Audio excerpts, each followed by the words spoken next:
Hello, everybody. Welcome back to another episode of Snag Sport. I'm Shezza. Joining me today, as always, is Tin. Tin, how are you going? Yeah, good. Yeah, good to hear. So we'll get into today's episode. We've got a bit of news. Fortunately, we couldn't get an episode done last week because we're both a bit sick, bit of stuff on. But we'll get on tonight. We'll do it a bit earlier than we usually would as well on a week.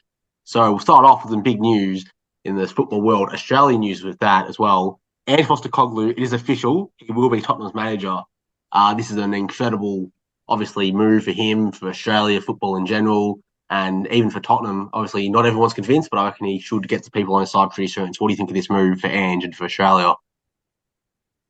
I mean, it's so massive. It's so massive. I think this has to be one of the biggest moves for in Australian football history. I mean, Ange is a quality manager. We've learnt that. We've seen him do it all over the world. We've seen him take Yokohama Marinos, from the brink of relegation to champions the next year.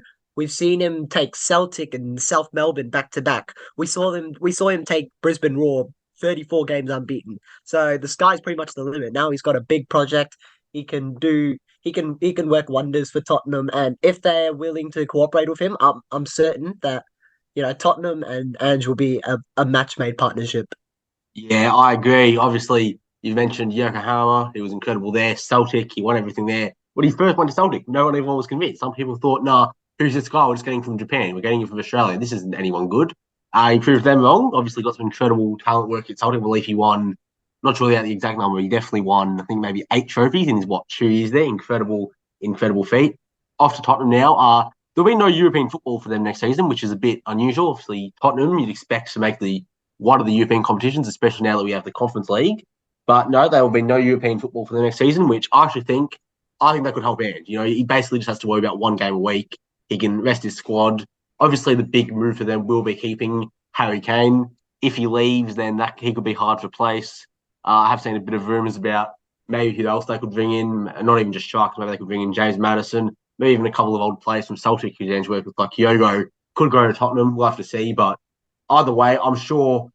Look, he's not going to win a Premier League in his first season. I think we all know that. But over time, if you give him a project, I do believe that he can eventually get Tottenham back to the top and maybe break that trophy drought. Well, obviously, it's been 15 years since they've won a trophy now. Whether that's a Premier League or whether it's just a carry-out couple of FA Cup, I'm not sure. But if he can break that trophy drought, he'll automatically go down in Tottenham folklore. So massive move for him. And just what do you think about also this move just for Australian football in general? I mean, we've never had a manager in the Premier League. We only recently got a manager of the top 5 leagues from Patrick Norbo recently from Troyes.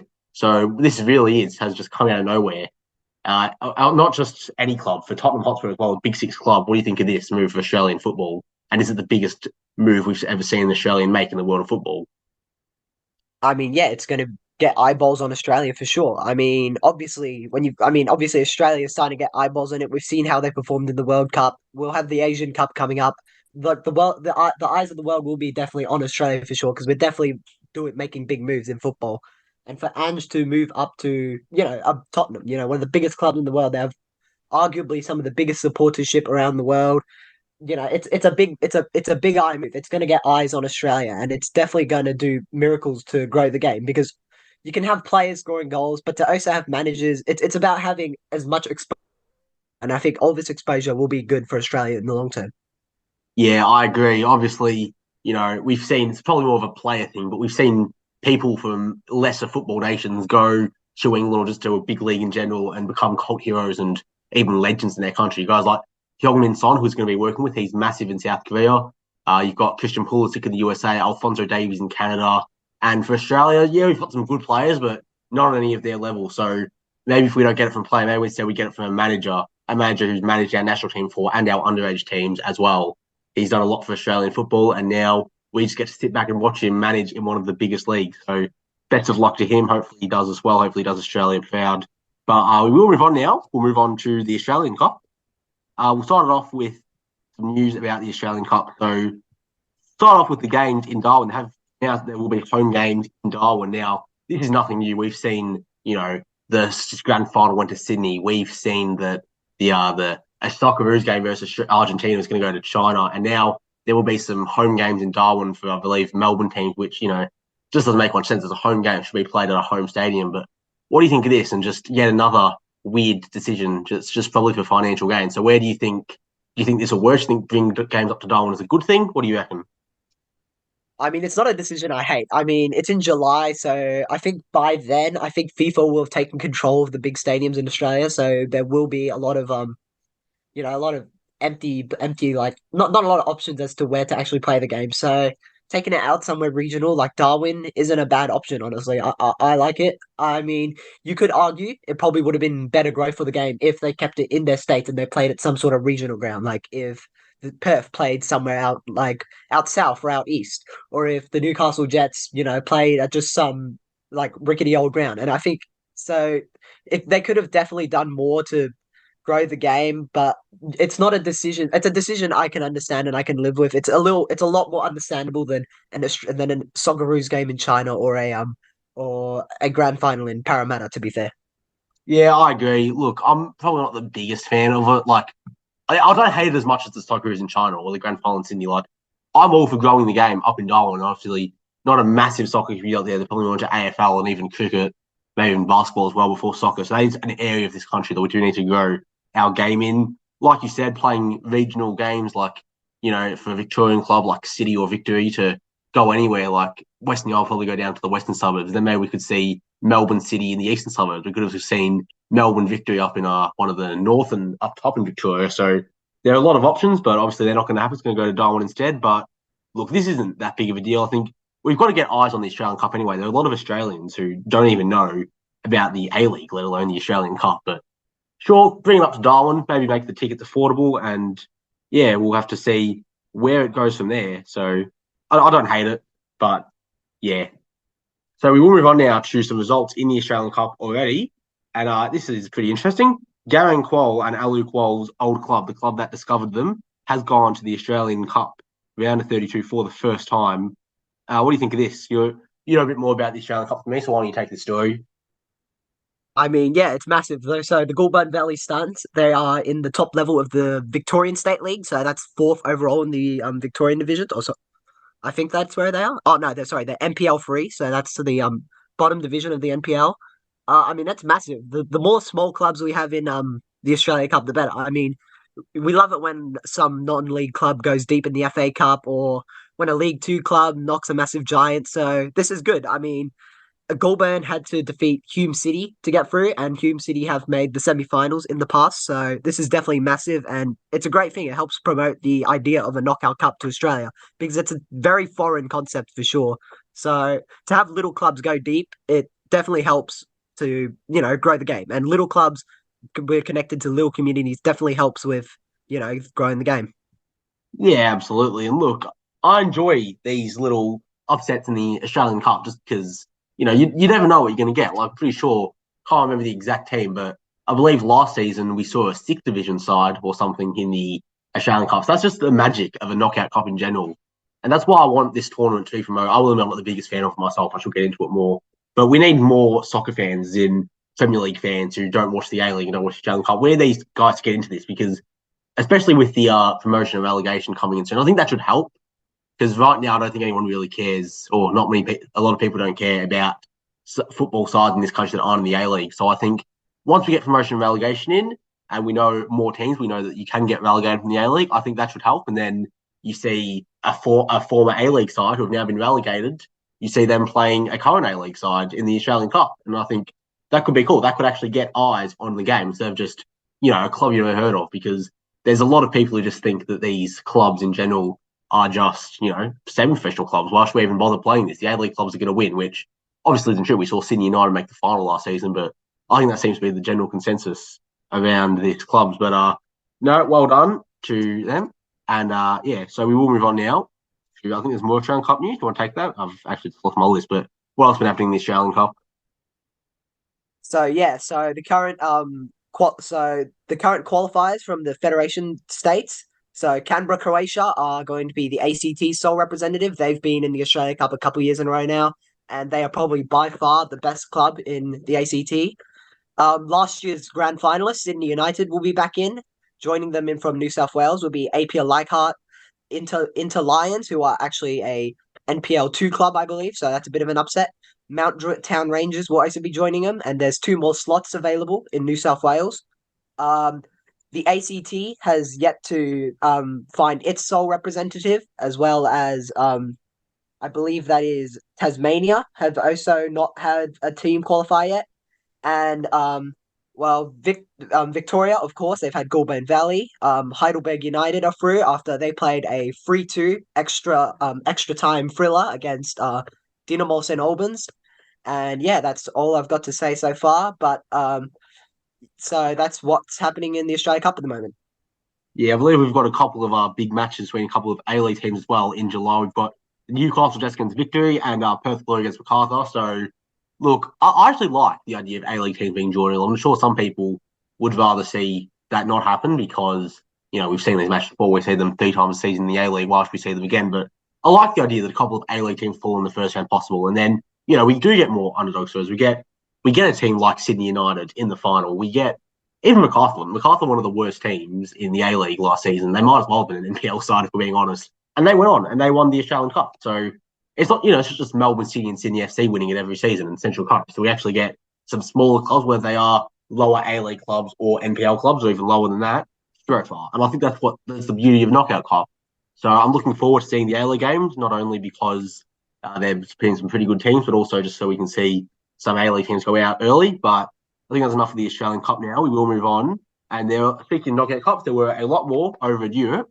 We'll start off with the FA Cup. We'll try to get through these quick because we do have a few. But kick it off with the FA Cup. We've got Manchester City, obviously play their cross-town rivals Man United in the final. This was a 2-1 win. What do you make of this game? And Man City obviously going for a triple now. What do you make of all that? It's I watched it live and it was definitely a great game. I think City really set the tone early with that first goal. I mean, obviously a goal, I think it was 13 or 14 something seconds, something ridiculous like that.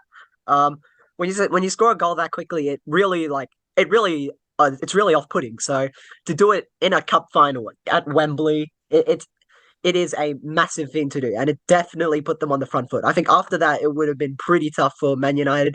Obviously, there was that penalty, which there'll be some controversy about that. There probably still is some controversy about it, but at the end of the day, that first goal pretty much set City's tone, and City were, excellent. They were excellent, and they definitely deserve to be, the champions of the FA Cup. Yeah, agree. Look, and I mean, some of their players, like, that was the Ilkay Gundogan, he scored the brace. So shout out to him. He's a central midfielder, and it just seems like he scores every other week. He's made himself an incredible player at City, a cult hero, if not a legend, at that club for everything he's done. He could leave next season. I think that'd actually be a big loss for City, a bigger loss than most people make out to be. But either way, well done to him. Like I know we talk about it a lot, but Pep Guardiola, let's just talk about this 3-2-4-1 again, just because I feel like it doesn't get talked about enough. Formation that basically no one ever heard of, and now he's taking that to Manchester United, and he's winning it. He could go to Inter on a Sunday morning in Australia, and he could win that as well. So, man, incredible formation, a tactical genius, and well done to him and City. And obviously, they've got their Champions League final. We'll talk about next week on the pod against Inter Milan. So, sure, that'll be a good game. I'm sure we'll be able to talk about it next week. But we will move on. We've got another one, the DFB Pokal. This was between RB Leipzig and Frankfurt, and RB Leipzig won 2-0. Now, what do you make of this game? Did you see any of that? I got to look at the highlights, and yeah, it was a good performance from Leipzig again. I mean, it was definitely difficult for them in the first half to get their chances going. They were definitely arguably the better team that night. So it would have been interesting if Frankfurt held them off, but unfortunately, yeah, in the 71st minute, and Kunku got through, and then after that, I don't know how to say his name, but I think it's Joboslai. He got through as well for Leipzig, and yeah, after that, it was pretty hard for them to get through. So that is their second um cup now in history, and that's their second trophy in their history. So it's good to see them win more trophies from an outsider's point of view. Yeah, I agree. Joboslai, who you say now, I'm not great with it either, but man, what a player. He reminds me of even like a young Kevin De Bruyne, like the way he plays in that midfield, the way he can make passes, he can shoot from long range. Whenever he gets the ball, you just think something's going to happen. There haven't been many players, like, obviously he's not at their level yet, but you look at, it's like the way whenever Zidane got the ball, whenever De Bruyne gets the ball, obviously Zoboslai's not at that level yet, but you just see that maybe with a bit of development, he could become a De Bruyne level. He could go to the Premier League, become someone's Kevin De Bruyne. So incredible player. And Kunku, another one. He looks like he's going to Chelsea. That should be a good move for him, despite Chelsea's poor season. But man, another incredible player. I've enjoyed watching him at Leipzig these past few seasons, and yeah, obviously RB Leipzig. That was a bit controversial. They were another oil money team. They probably don't get talked about as one as much as PSG or Man City because they're not as successful yet. But there are, especially in Germany, there are a lot of people who hate Leipzig almost as much as they hate Bayern, which is pretty big if you know how hated Bayern are in Germany. But no, I don't hate Leipzig. You know, everyone's got to start somewhere, and yeah, good. Congrats to them for winning the DFB Pokal. They've got a good team. They finished third in the Bundesliga, so they're clearly up there. They're in the Champions League pretty much every season, it seems like nowadays. And yeah, they're a good team. So credit to them. Okay, we'll move on now into the Europe. We've got both the Europa League and Conference League to talk about. We'll actually do the Europa League first because that one was played first. So the Europa League between Sevilla and Roma. Incredible game. I watched it live. It was a very good game.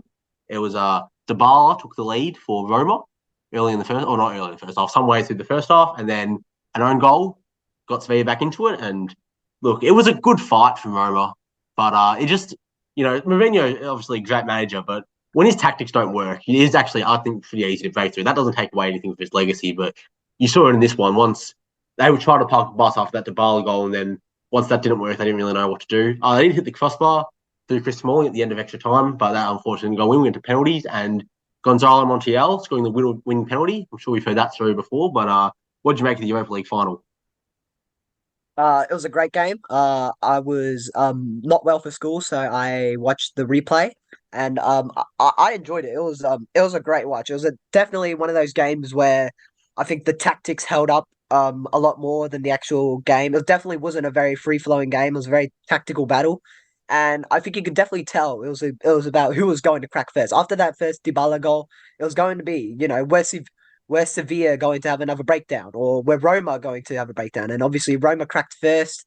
Both teams had some very free flowing chances in extra time and near the end of that second half. But unfortunately, no one was lucky enough to convert on it. And at the end, Sevilla were just so clinical in penalties, and yeah, they just continue their dominance in the Europa League. Yeah, they've won the Europa League a hell of a lot of times now. They're basically the Real Madrid of the second European tier. Look, there was obviously a bit of question refereeing in that game. Obviously, Mourinho wasn't very happy about the refereeing. I think the Roman fans actually attacked Anthony Taylor after the game. We obviously don't condone that, no matter how bad a ref is. We obviously don't attack them, so that was a bit poor. But look, end of the day, I think Sevilla were the better team. I think they did deserve to win. Roma, they did okay, especially considering they're not a very attacking team. But end of the day, you look at Sevilla had 2/3 of possession, a lot more passes. Their passing was much more accurate. The pass was much more accurate. So end of the day, I think their team was better, and well done to them on capping actually a pretty poor season. They were in the relegation zone for the first bit of the season. I think they finished 10th or something, but still got their hands on a trophy. So you'll take that, and now they'll play the Man City or Inter in the Super Cup at the start of next season. But we'll get into the Conference League now. That was only on today. West Ham versus Fiorentina. Now I haven't really had a chance to catch up on this one because I wasn't able to watch this one live. It only happened today. But what I do know is that West Ham won 2-1 off a Jared Bowen late winner. So what do you think of this game? So it was an exciting game. It was definitely very free flowing. There was a lot of great chances. I got up early and made the made the watch. I was rooting for Fiorentina. That's where my allegiances lie in the Serie A. So I was rooting for them, and it was such an exciting game. The atmosphere was definitely intense in Prague for two teams that haven't won trophies in decades. So it was always going to be an intense game. Obviously there was that incident with the Fiorentina captain whose name I don't remember. I think it's Biragata or Biragati. With the West Ham fans, which is you can never condone that, but the support that the West Ham fans gave was massive, and obviously their club got up in very dramatic circumstances. I mean, that's the sort of stuff you dream about. When you're 6 years old, you're playing in the backyard or you're playing at the park, you're saying to yourself, "Oh, this is to win the cup." And that's just incredible. And I can't imagine how chuffed he must feel. Yeah, obviously the captain's name was Cristiano Baraghi, or Baraghi, however you pronounce it. Obviously, we don't know that at all. But back into the match, yeah, it was a very good game. I've only seen the highlights myself, but well done to West Ham. And this is why I love the Conference League. Some people aren't a fan of it. I love it. Like West Ham, they're not meant to win European trophies. Fiorentina aren't meant to get this far. Like these teams aren't teams who dream about winning European trophies. And Sure, people might say, "Oh, it's a sympathy trophy," then, but no, I like it. I think that this is a good opportunity for both fans just to get out, go to a European final, experience that, and congratulations to West Ham for winning it. I'm sure their fans will be chuffed. They've got some good players. Declan Rice obviously wasn't probably his best game, but sounds like he did pretty well. Obviously saw him after the game. That was great to see. Bowen got the winner. Well done to him. I'm sure he'll be chuffed. And just David Moyes, well done as well on becoming the first European manager since Sir Alex Ferguson to win a European trophy. So the first British manager since Sir Alex Ferguson to win a European trophy. So congratulations to him. He's a good manager. He's had up and downs with his career, a pretty long career now. Didn't work at United. Even Sunderland didn't really work. And I mean, after Sunderland, his stocks were pretty low. So to come back and win a European trophy, just well done to him. Well done to West Ham. I'm happy for them. So well done to the Hammers. And that's going to conclude our European segment for today. We'll get into some transfer news now. Now, there's been a lot. We've seen Saudi Arabia. They've managed to get a lot of their targets, except one. His name was Lionel Messi. He went to the USA. But if you're not interested in the USA and Saudi Arabia news, we will have a bit of European moves for you. So we'll start off with obviously Lionel Messi. Now, I thought this had to be either Al Hilal or Barca because Barcelona have his heart, Al Hilal have the money. What did Inter Miami have to attract him? Obviously, nice beaches, but was that enough to get him? Well, it very clearly was. He's going to go play for Inter Miami now, get some MLS money, which we haven't seen a big MLS star. Obviously, there's been guys like Nani and Christian Benteke, but I think there's been a star, a proper actual world class star since Zlatan Ibrahimovic, who recently retired. Happy retirement to him, but ever since Ibs back in 2019 or 2018, the MLS haven't had a big star like a Lionel Messi. So, what do you think? This is a massive move for the MLS, and what do you make of this for Messi's rating of his career and for the MLS? I mean, yeah, Major League Soccer has been making some big moves recently. I mean, you bring up Zlatan, obviously Messi's coming over. You could argue Gareth Bale was a big one too, just last season. And we're still not sure what it is that makes people go over to America, whether it's the money or if it's there's something that we're not sure. I don't know what's over there that makes people want to go over there. But it's a good thing. I mean, obviously, the US isn't a traditional footballing nation, so it's good to see players come out there. But yeah, it'll be interesting to see how he does because of course some players adjust quickly and adjust quite easily to the US. Some players actually struggle and they don't ever actually get much good form. So it'll be really interesting to see how he copes and how he performs there. And maybe it'd be interesting to see if he can fix into Miami as well. They're currently sitting bottom of the Eastern Conference, so it'll be interesting to see what he can do for them. Yeah, obviously, my apologies. I completely forgot about Gareth Bale's move to LAFC. That's on me. Even Chiellini's move was pretty big. So they have made some bigger transfers that I alluded, but you go back to like 2014 when they just got Gerrard, they got Pirlo, they got Villa. They bit early on this one, but they got Beckham. So back in the early 2010s, they looked like they were the market for retiring stars, and then that kind of fell off a bit. China came in. They've obviously gone defunct now, but China came in, dragged it up for a bit. We've seen obviously Saudi Arabia. We'll get into them soon, but no, Inter Miami, they are having a struggling season. They recently sacked Phil Neville. And also, they did make the US Open, I believe, semi-finals, I want to say today. They've gone further in the US Open Cup. So that is something. And that next game in the US Open, Lionel Messi should be there and ready to play that. So, man, it's going to be massive for the MLS. I think that I can see why he wanted to go to Miami. I didn't expect it at first, but look, Miami's a beautiful city. You actually don't have to pay taxes as there's other US cities there. So that's why a lot of athletes in general go to Miami for the end of their playing career. But no, there's obviously very nice city, beaches. You've got sunshine, food, lovely city. I actually went there once. It's beautiful. So yeah, and I can see why Messi wanted to go there. So congratulations to him. Whether this is a move to keep him informed for the 2026 World Cup, which is in America, we'll have to see. I'm not sure if he's got one more in him or not. But I'll move on now to our next topic. We have transfers. We'll do these two together. Karim Benzema and N'Golo Conte. They're both going to Al Ittihad in the Saudi Arabian League. So we'll talk about this. We'll talk about how Al Ittihad have come out and have made some big moves because the while it looks like it's going to be Al Hilal who are going to be the club along with Al Nassr to poach all the big talent. Now, Al Ittihad have seemingly come out of nowhere and have started doing that themselves. So big moves for them. What do you think of this? And what do you think of the Saudi Pro League's rise in general? I mean, I think it's a good thing for Saudi Arabian football. Obviously, there'll always be a couple of people who think that it's a bad move moving the game away from the core of Europe or you know paying massive amounts for players just to send them over. But I think it'll be a good thing because at the end of the day, football is a global game, and the more people that are exposed to it, the better, and the more stars that are exposed to it, the better. And it'll be a big thing. I mean, obviously Al Ittihad just won the Saudi Pro League, so they'll be going to Asia to the Champions League. So imagine that. I know Asia splits its conferences up, so unfortunately we won't get the chance to see Benzema or Kante unless Melbourne City makes the final. But yeah, that could be massive. I mean, some of those regions out there who, aren't as well developed in football, like Iran and Iraq or India or even those subcontinent Middle Eastern countries that aren't the biggest footballing nations, maybe they're more leaning towards cricket. To have big players come out, that could be big money for that whole region. And, to have them go around, it'll be big. It'll be good for football in general. Yeah, absolutely. Obviously, some people think, just oil money. They're tossing bags of money at players. But look, I think that Saudi Arabia are going to work.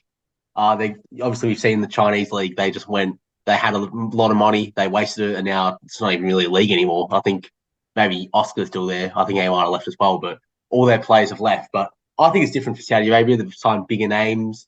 They've got obviously Ronaldo. How long he stays there for, we're not sure. But then you've got Benzema. You've got Kante. Yes, they missed out on Messi, but fine. That was his choice. Let him go to the MLS if he wants. Let's get some more players over. I can think of a lot of players who are coming towards the end of their career who might be tempted by some of that Saudi Arabian money in the future. I'm thinking maybe Manuel Neuer could go. Robert Lewandowski's coming to the end of his career. Sergio Ramos, he's out of contract. He could be there as soon as next season. I wouldn't be surprised by that. So a lot of good talent there. And as you mentioned, Al Ittihad recently won the Saudi Pro League. I don't know many of their players. I don't follow the Saudi Arabian League that much. I think Ahmed Agazi, who used to play at West Brom, is playing there. So that's one player I know. But obviously you had Benzema and Kante, two French. I don't think Benzema won the World Cup, but Kante won the World Cup.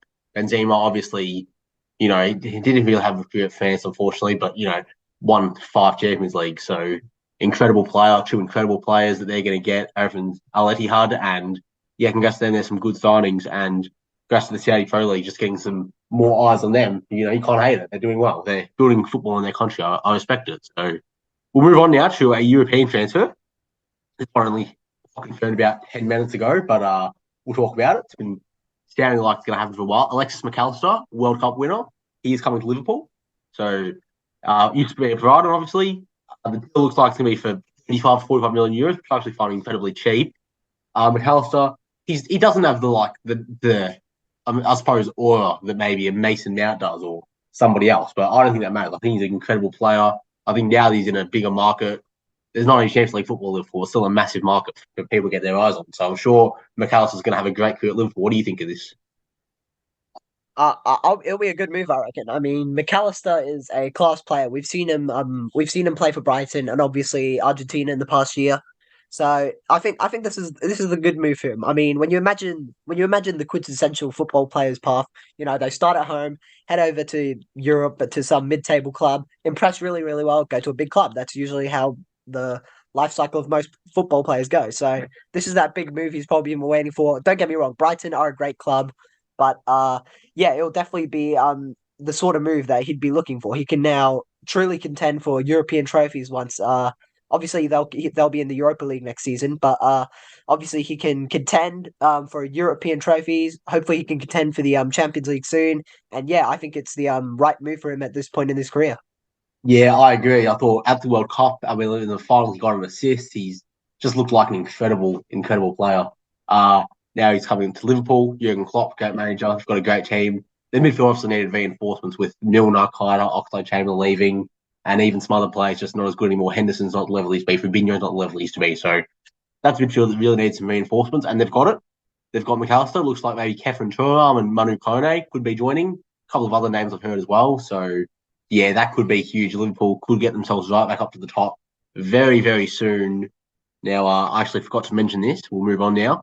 And we forgot to mention the A-League Grand Final with the Australian Cup. We'll sneak that in. The A-League Grand Final did happen. Melbourne City versus Central Coast. It was up in Sydney. Nothing changed there last minute.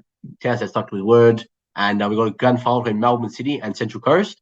And it was a battering. Central Coast won 6-1. Jason Cummings scored a hat-trick his last ever game for the Mariners. And I believe talking about a pretty big signing recently as well. The Mariners, we'll talk about all of that. But what do you make of the grand final, which was a blowout? I don't think anyone saw it coming.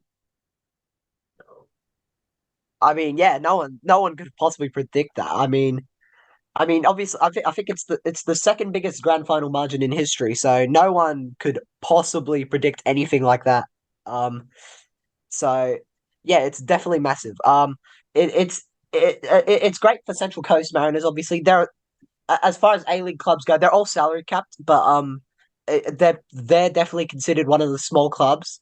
So it's a great move. It's a great thing for them. It's a small little community. It's a very connected club, so it's good for them. But there will obviously be a lot of debate on, oh, what if they played in Melbourne where Central Coast haven't won in 10 years, or what if they played in Melbourne where City have pretty much been almost undefeated. It's so there'll always be that little debate. There'll always be a lot of naysayers about it. But yeah, the game is gone. The result is gone. We probably aren't getting the grand final back for another 2 years. So yeah, we just have to take the result for what it was, and it was a good result. So yeah, Yeah, I agree. Look, I'm a City fan. I was incredibly crushed by the result. Bit disappointed we couldn't see Scott Jameson out with the win. That would have been great. Jordan Boss, obviously, he's going off to Belgium. Looks like Marco Tilly could be leaving for Austria, which could be a good move for him. But we're losing a lot of players, so a bit disappointed we couldn't see them off with a win. But Central Coast deserved it. They've been an incredible team all season, and I've always liked Central Coast. I've always had a soft spot for them. But yeah, congratulations to them. They played well. Jason Cummings lost every game for the rest to India. Man, he scored two penalties, he scored a hat trick, and just well done to him on an incredible comeback. Because a lot of people in Australia don't realise he was an outcast in Scottish football. No one wanted to touch him with a 10-foot pole when he's come down to Australia. He's joined the national team. He started playing for Central Coast, and it's worked out perfectly for everyone involved. He won't be in the next upcoming Socceroos squad. I just saw. I'm not sure why that is, but either way, I think he's definitely rebuilt his career. He'll now go off to India and hopefully smash it there. But another player leaving Central Coast going off to England. This is pretty big news. Nectarios Triantis from Central Coast. He's going to Sunderland in the Championship and a higher level Championship side of that. So there could be a Premier League team soon. So what do you think of that? I mean, yeah, that's a big move. That's a super big move. I think something that we got to note is that it does say that it was that they did sell them for a fee, so it wasn't a free transfer. So Central Coast Mariners have gotten some money to throw back at themselves. So it'll definitely be good for Central Coast Mariners in the short term, but obviously it's a good thing for Australian football in the long term. It's you love to see players that are doing well get rewarded with moves to Europe or moves to bigger Asian countries. So I think we'll be happy with him. He's been a class player. I think there's definitely been eyes on him for a long time. So yeah, it'll be very good to see him performing at a higher level, and I'll definitely be trying to keep an eye on Sunderland next season, even though it's going to be pretty difficult in Australia. Yeah, I agree. Obviously, good move for him. Congratulations. Going out with the bang, winning that control, and now go for Tonsilon. So, congrats to him. All right, so we're going to our next topic. We're going to move on to foot now and get into some other sports. We're going to start off with the NBA Finals. Now, I'm sure you know now, I'm pretty good with NBA. Tim's pretty good with NHL, which we'll get into soon. But kick it off with the NBA Finals, get into our final two teams. We've got the Denver Nuggets in the Western Conference and the Miami Heat in the East. Pretty good series so far, I'd say. The Denver Nuggets won game one. And then it kind of looked like from there that, Denver could run away with it, especially because they got a lot more rest after the conference finals than Miami did. That wasn't the case. Miami, to their credit, they came back, they won game two in Denver. So big win for them. The series went back to Miami, tied 1-1, and Denver won game three today. Nikola Jokic had an incredible triple-double today. I think Jamal Murray even had a triple-double.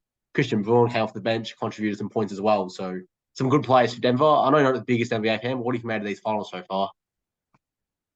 I mean, it's massive. I made a tweet about how the NBA and the NHL were running on offsetting day, so I've definitely been watching the NBA finals, and I've really enjoyed every game that I've watched. I mean, it's so good. Obviously the postseason combination of Nikola Jokic and Jamal Morty is really good. I think everyone has enjoyed watching them cook together. Everyone's enjoyed watching them play together, and I think if they keep going the way they're going, then yeah, Denver could end the series in five or in six. But obviously we can't rule the Heat out just yet. They've still got home court advantage. And I think that it's going to be really really good come game four on Saturday in Australia. Yeah, Saturday it'll be a good game. I'm looking forward to it. Denver today, obviously, game three. I'll focus on that because that was the most recent one. Look, Jokic, obviously, as I mentioned, he had an incredible triple double. He went off for 21, 10, and 32, 21 rebounds. Insane. He's such an incredible talent. Mark Porter Jr. didn't do much. He only had 2 points, but Aaron Gordon and Mark Porter Jr. have both been pretty key just in the playoffs in general. So be good to see them get a winning ring if the Nuggets get up. Jamal Murray had a triple double with 34 points. And then, you've just got the bench guys like Kentavious Cole, Pope, Bruce Brown, Christian Brown, even Jeff Gray. They're all just there. They're doing their thing. So well done to them, man. They had an incredible game. Good to see them get a win. And what do you think the series goes from here? What's your prediction? Well, to be honest, the way the Nuggets are playing, I have the Nuggets going up in 5 or 6 games. But yeah, I think we can't rule out the Heat just yet. So I think we'll definitely have to see how it plays out. Yeah, I agree. I can be the Nuggets in six. I think the Heat might win the next one at home court before Denver take the final two. But it should be a good series, you know. Dan Manabay's been playing really well. If he can go that next step beyond and stop actually controlling Nikola Jokic, then I don't see why he can't get back into this. They've got some good bench players. They've got Duncan Robertson. They've got Gabe Vincent, Max Strus. They can contribute well. I think Tyler Hero, he should be back in full fitness soon. So if he can come back and he can help, maybe give them an extra edge, then who knows what we'll see. But no, it's been a very good series so far. Uh, I'm not sure who comes out from here. I said Nuggets in six, but it can go either way, especially when we get the next game at home and we go back to number 2 all tied. So yeah, that's all we've got for the NBA today. No off the court, there has been off the court news, but I'm not going to mention that. We'll go on to the NHL playoffs, which I believe you're better at than me. So why don't you take that away? All right. So obviously we are down to the Stanley Cup Finals, like I mentioned before. We actually have a really interesting thing going on. So game one was a blowout, which I don't think anyone would have expected. It was a 5-2 win to the Vegas Golden Knights. And game two, which was on Tuesday, was a also a blowout. Actually, Vegas won 7-2. Jonathan Marchessault, who has been one of the best players on Vegas since their inception, scored 2 goals and had an assist. And yeah, Vegas have been really excellent. They've really put their game onto Florida. Florida will have home ice advantage for game three. So so obviously you're not an NHL fan. So what do you think? How does a team bounce back from 2-0 down when they've basically been thumped for the first 2 games? Yeah, like you said, the NBA and NHL playoffs have been on rotating days. So I've been able to watch a bit of NHL, which I've enjoyed. Look, Florida are a good team. Let's not get that twisted. They've had a good season. They're a good team. They had a 42-33 record. It's obviously not one of the best teams, but they've shown in this playoffs that yeah, they can be a good team to watch. This goes back to Florida now. So I believe game three and also game four is in Florida. Correct me if I'm wrong, but I believe that's the case. So it should be a good series. Florida, they've got some good players. Obviously, I think maybe Matthew Karshuk. I'm not exactly sure how you pronounce his name, but he's a good player. He's probably their best player. He's going to lead them. Now, if they can find that courage and get back up, then even if they get game three, that's a start. You just got to get game three. Can't be back down from 3-0. Could be hard, but no, look, if they can get game three, take it 2-1, maybe even get game four, make it 2-all. So then the series goes back to Vegas, tied at 2-all, which would be a lot bigger than I think a lot of people think. But no, obviously, credit to Vegas. Essence coming to the league, they looked like how they could cause some damage one day, and that day is today. As you mentioned, Marchessault had a good game, but even Brett Howden, he scored 2 goals as well. So he's having a great game. He's having a great series, and yeah, good for him, good for Vegas. Anything else you want to talk about the NHL? Yeah, I just wanted to mention how Florida have pretty much been giant killers all season. Obviously, they beat the record-breaking Boston Bruins in 7 in the first round. They beat they beat Toronto in the second round, who were really fancied to go deep after they got past the first round, and then obviously they swept Carolina, which I don't think anyone expected. So I think if there was ever a team not to rule out, it'd be Florida. You can't rule them out this season. They've proved that they are an exceptional team this season. And yeah, it'll definitely be interesting if they do get down 3-0. The last time a 3-0 comeback has happened in the Stanley Cup Finals was 1942. So it would be a bit of a task. It'd be 80 years of history actually. So yeah, it'll definitely be massive if that happens. But yeah, nothing off the ice as far as big NHL news goes. So we'll move on. Yeah, I agree. So obviously going to be a good series, but we'll move on now. It's a few more sports we can cover. We are going to move on now to the French Open, a bit of tennis. I believe this will be the first time that tennis has been featured on this channel. I'm not a huge tennis guy. Like I watch a bit of it. I'm not like huge on it now. I'm not sure if you are either, but you have mentioned you've been watching a bit of French Open. So why don't you start us off and then I'll carry on. Okay, well, the French Open is starting to reach its dramatic conclusion now. So in the men's single, we will actually be getting a completely unexpected champion. I believe. Actually, no, we won't. So Rude and Zverev on Friday will be meeting in the semi-final, and Djokovic, who is obviously one of the biggest stars in world tennis right now, will be playing Alcaraz Garcia for a spot in the final on Sunday. In the women's single, the we have Sabalenka and Muchova who will be playing tonight actually for a spot in the final, and we'll be having world number one Swiatek and Haddad Maya playing for a spot in the final tomorrow night. So it'll definitely be big. Obviously, tennis isn't a sport that I watch all the time. It's usually just one that I'll flick on. But yeah, it's definitely been a great tournament. One of the big stories actually is Stefanos Tsitsipas, who is number five in the world and usually a very highly rated player. He's proven himself on the clay courts before. Was knocked out by Alcaraz Garcia, who has also been fancied for this tournament. So when a big name player like Tsitsipas gets knocked out, it's definitely massive. And what do you think that does for a tournament when these big favorites get knocked out? Well, look, I've always thought of tennis as a very star-dominated sport. Like it's a solo sport for the most of it, so of course it's going to be star-dominated. So one loss and you're out. We've seen that. So tennis is a sport. I want to see Djokovic. I want to see these big names. Rafa Nadal, obviously another one. Federer's retired, but he was another one who can really get your attention. And I haven't really watched much of this tournament because there haven't been as many big names as I like. I'm sure there are some hardcore devoted tennis fans out there who would disagree and they'd watch like rank 300 in the world versus rank 704 in the world if that was the final. So shout out to them. We've all got sports that we love watching like that. But no, from what I have seen, it's been a good tournament, a good clay court. I've always liked clay court. It's not my favourite court to play on, although I don't play much chance. That doesn't mean much. But no, the semi-final should be good. Casper Ruud versus Alexander Zverev. That's an interesting matchup to me, which I might watch. Look, Casper Ruud, obviously fourth in the world, incredible player. And maybe he gets the edge this one. Zverev, he's 22 in the world. He has been a bit of an underdog story throughout this tournament, but no, he's pretty good. And then we've got our other side, obviously, Alcaraz, Djokovic. It's kind of probably two best players in the world. Obviously, Djokovic is actually ranked number three, but for me, they're the best two players in the world right now. So Alcaraz, he's number one. He's expected to win, but Djokovic has a trick up his sleeve. So we'll have to see what happens there in the final four. As for the women's, we've got Iga Swiatek versus Beatriz Haddad Maia from Brazil. So that should be another good tournament. I'm not big on women's tennis, but I also know Swiatek, incredible player. So there's a lot of tennis to watch, and I'm looking forward to watching the last few days of this tournament. So anything else to say? Should we move on? Pod? What? Is something happening?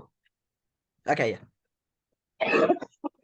I'll just move on. Because I heard something come from the microphone. Yeah, all good. I need to hang on. I'll be right back. Oh yeah, okay.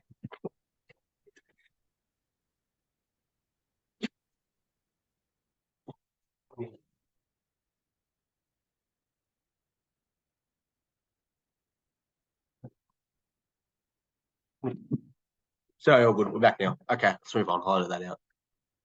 All right. What have we got next? Yeah, Oh yeah, yes. yeah, yeah. Good. State of origin. Cool. I'll move on now to a bit of rugby, which we covered the NRL last week, but this isn't the NRL. This is the State of Origin. Obviously, the biggest public tournament in Australia. Got New South Wales and Queensland, two fierce rivals. Game one happened last week on Wednesday. That was between, obviously, of course, it was between Queensland and New South Wales, what I was saying. But the Maroons got up in that one, 26-18. Game two is on the 21st, and game three is on 12th. So a bit split out. But what did you make of game one? I didn't get a chance to watch, unfortunately, but I believe you did. So what did you make of this win by the Maroons, and where does the series go from here? I mean, it's a massive win. I'm pretty sure the statistics read that the team that wins game one usually will take home that shield, and it probably helps that it'll be that game two will be in Queensland. Uh, there was a lot of talking points. Obviously, there was a controversial sin bin for a Queenslander whose name won't come to me at the moment. But yeah, there'll be some controversy over that. There'll be a lot of talk over whether New South Wales' stars really were as good as they could have been. Obviously, James Tedesco was a big controversial one.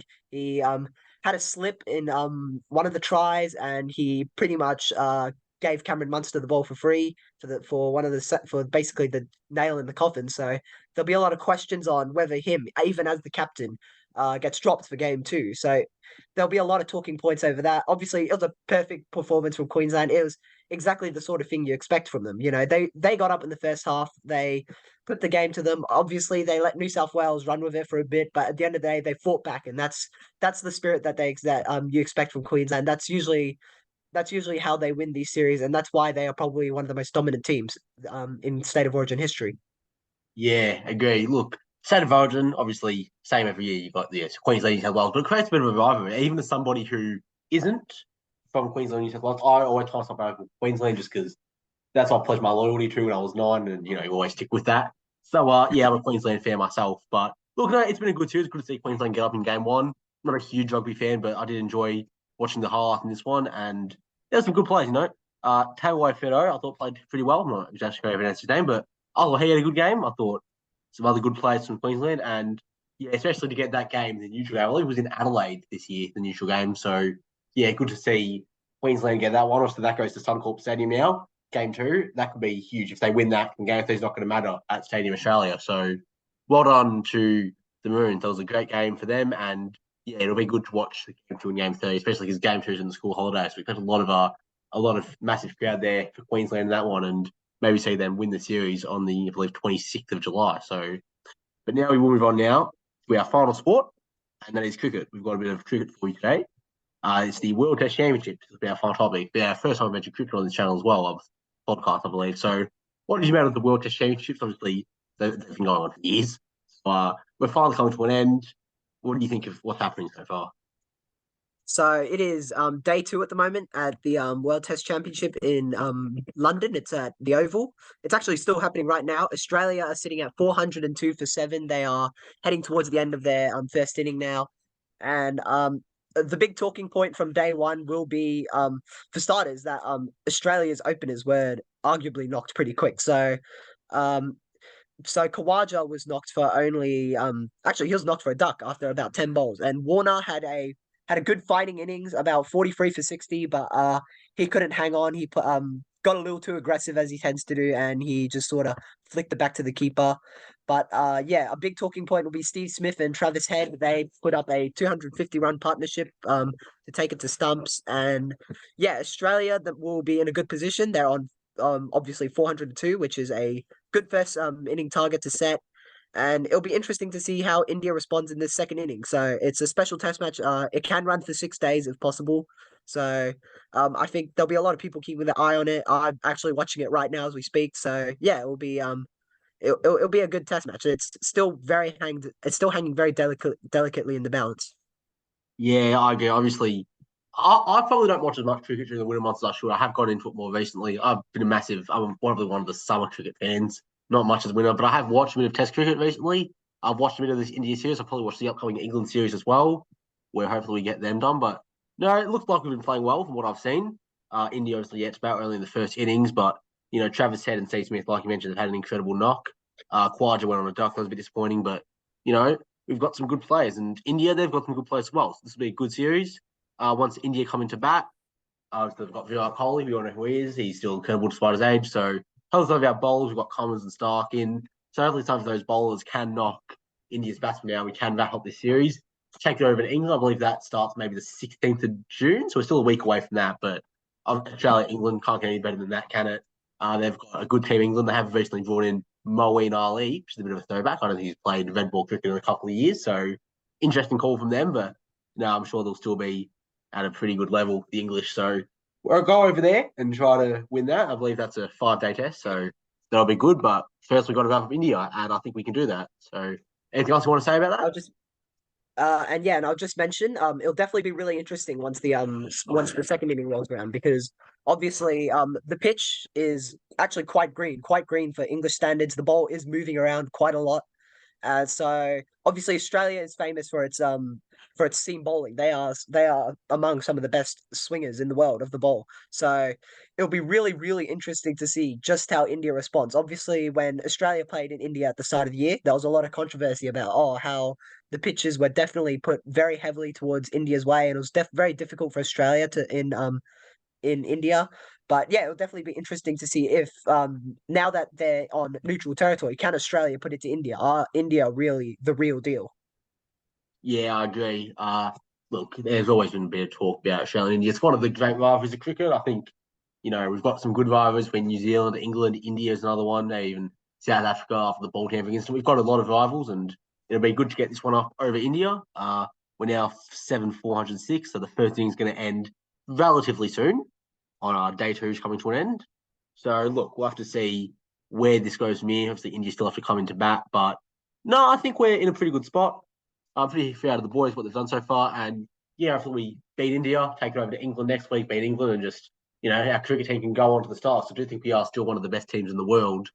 Maybe not. Maybe some of our players are a bit older now, but I still think got some incredible talent. Hopefully, more talent comes in soon. We'll have an even better team. So yeah, that's my opinion on it. But I think that's going to wrap up another episode of the Snag Sport podcast. It's been a good one. A lot of different sports covered. I think rugby for the first time, cricket for the first time. So some really good sports covered. Anything you want to say before we go? Nothing really. I think it'll definitely be. I'm definitely excited for next week's podcast once the rest of the Australia Cup results come through, once the World Test Championship ends, and obviously once the Champions League final gets played. Obviously, that is going to be the showpiece event in sports that week for the whole world. So I think we're in for a really, really good episode next week. Yeah, I agree. We're going to have a great episode next week. It's been good. We're up to our third episode so far, and I've enjoyed this. Hopefully, we continue to grow the podcast. I've got a couple of subscribers, so everyone's got to start somewhere. So thanks for listening to this. Thanks for tuning in. You have a good one, and we'll see you guys next time. Bye.